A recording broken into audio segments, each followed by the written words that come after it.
apes as ancestors, and there's disagreement even among creationists. And here are a number of examples. And you'll notice that Gish, for example, he says these four are apes, these two are humans. Miller, ape here, these are humans, ape, two humans. And Line is the one that we use to write my book. He concludes they're all humans. Now, why is there so much controversy?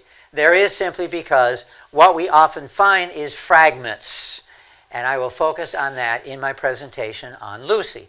And by the way, over there on the wall is a picture, a model, I guess, bones of Lucy. So you can see what few fragments that we have, and I'll focus on that. Now, we talk about Lucy because that is the most famous, the most important human evolution evidence we have today. The dramatic discovery of our oldest human ancestor, Lucy, the beginnings of humankind. And there are dozens of books that talk about Lucy. There's movies that talk about Lucy. So why not look at the best example they have, which is what I'm doing. Now, the actual bones are about 20% of the skeleton. And you can see in brown, that's what we have. White is what we have to fill in.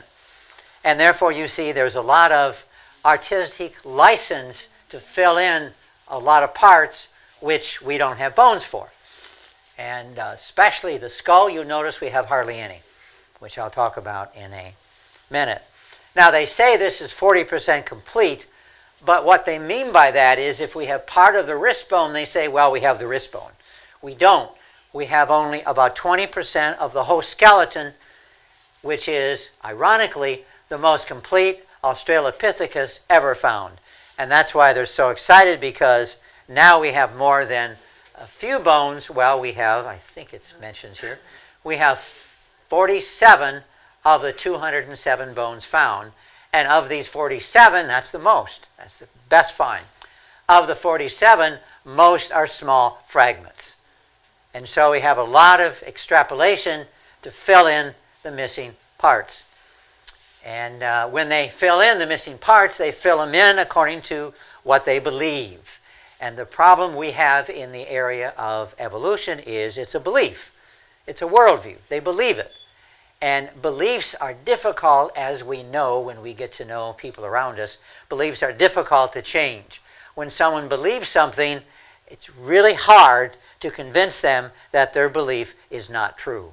And we can see that especially with, for example, the COVID virus. People have beliefs and they believe it even though it's just not true, whatever they believe. So it's hard to look at the evidence separately because we tend to view the evidence according to our belief. If I don't agree with this theory, well, he's all wet. He just wants to make a lot of money. If I believe this belief over here, well, he's obviously a good scientist and what he says is right. And now the foremost scientist in the world in this area is being gradually discredited. So, if Lucy was an ape, a human, or an ape man, what was she? By the way, they don't know for sure she was a she. There are theories that she was a he, but anyways, we'll just assume she was a she. The mandible resembles that of a gorilla. And you can see, I think, there we go. You can see the mandible. The mandible is actually pretty complete. The parts that are pretty complete tend to resemble an ape, not a human. And there you can see they filled in the parts, and you can see hands here and feet here, but there's no feet and there's no hands. Now, how do they get information about the feet and the hands? Well, from other skeletons, but how do we know that they're related to Lucy? We don't. And one thing which is kind of intriguing, because an area I've been interested in is sexual selection. Sexual selection was one of Darwin's great ideas. He concluded that, of course, some people think it's not such a great idea, but anyways, people conclude that women are the way they are. Their body is shaped because men select women with certain traits, and that's why women don't look like that anymore, but they look like you gals in the audience. Okay? And the same thing with men. Men were sexually selected, and therefore the traits that men have, like a beard, was sexually selected by women. So women were more attracted to men with beards, therefore more likely to marry and father children and give birth to children that eventually the males would have a beard. That's sexual selection.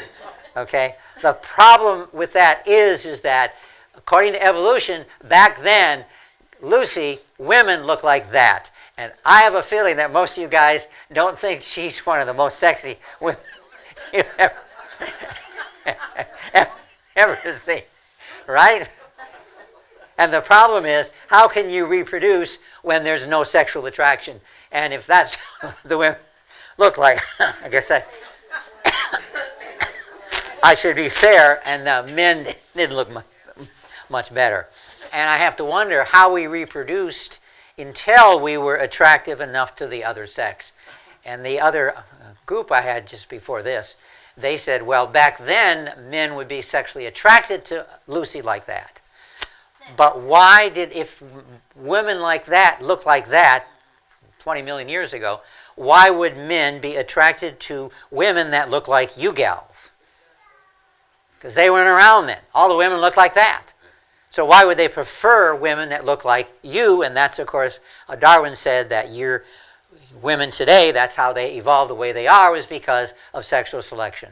And men evolved the way they are because of sexual selection.